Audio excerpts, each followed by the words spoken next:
Today's Live in the D is sponsored in part by MetroEHS Pediatric Therapy, revealing the super in every child. Well, April is Autism Awareness Month, and all month long, we're showing you how those on the autism spectrum can get life-changing therapy with our sponsor, MetroEHS. Now, they create a positive experience that will improve the child's quality of life, and MetroEHS is a pediatric neighborhood therapy company that has 14 locations across Metro Detroit, including 3 more that are on the way, meaning there is a location near you that can help your family with therapy conditions like autism and beyond. And joining us this morning to talk about how they help children with communication therapy are Deanna Coker, board-certified behavioral analyst, and Chris Krajewski is a speech therapist with MetroEHS. Good morning to both of you. Thank you for being here. Hi, good morning. Thanks for having us. Absolutely. So let's get right into it. Why do kids with a diagnosis of autism struggle with communication? So autism is a developmental disability that is really characterized by impairments in social interaction and communication. And kiddos, when they're diagnosed with autism, you'll find that they don't develop communication and language like other kids typically do. And that's usually by watching and imitating their environment. And it's not that they don't want to communicate. They really struggle to find a meaningful way to do it. Okay, so do they need speech therapy then? Yes, they do. So one of the hallmark characteristics of the diagnosis of autism is struggles with communication and with language and speech. So it's very likely that a child with autism will be visited by a speech pathologist. And what we really do in a nutshell is work to figure out where the barriers are to communication, where they are located, and then work in trying to show alternative ways of getting information into and then back out of our kiddos who are struggling to communicate. All right, so what are some common speech therapy interventions?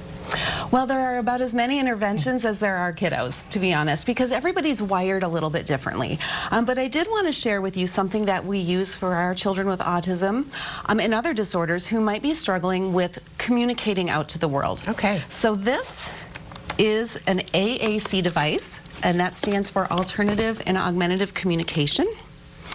And what it is essentially is an iPad, but it is loaded with a specific software that is only intended for communication. So, okay, so let's hold that real steady so we can get a shot of everything that's on here, okay? So no video games, no YouTube here. This is exclusively intended to be our kiddo's voice.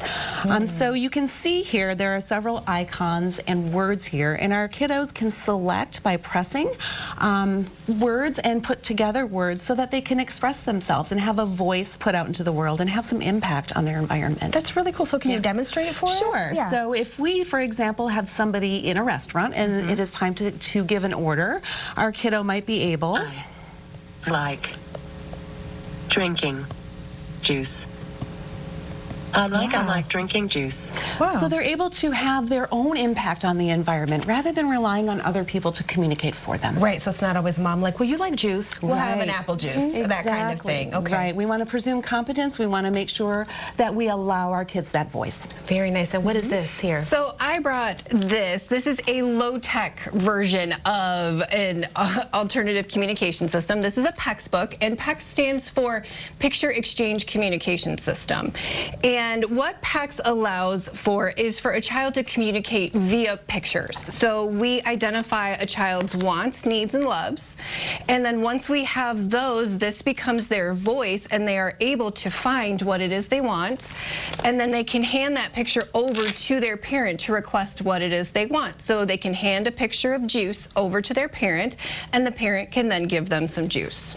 Very nice. And then we've got bubbles on here, fruit. So there are a lot of different things that can be communicated through these. It could be food and maybe something that they need. Maybe I need to blow my nose or something along those like common kid things.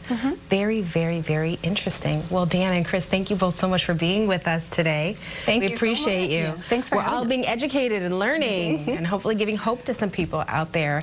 Well, again, there are 14 MetroEHS locations in Metro Detroit, and 3 more are on the way. To find the location nearest to you, so MetroEHS can help with ABA, speech, occupational, feeding, and physical therapies. Go to the website metroehs.com. Again, that's metroehs.com.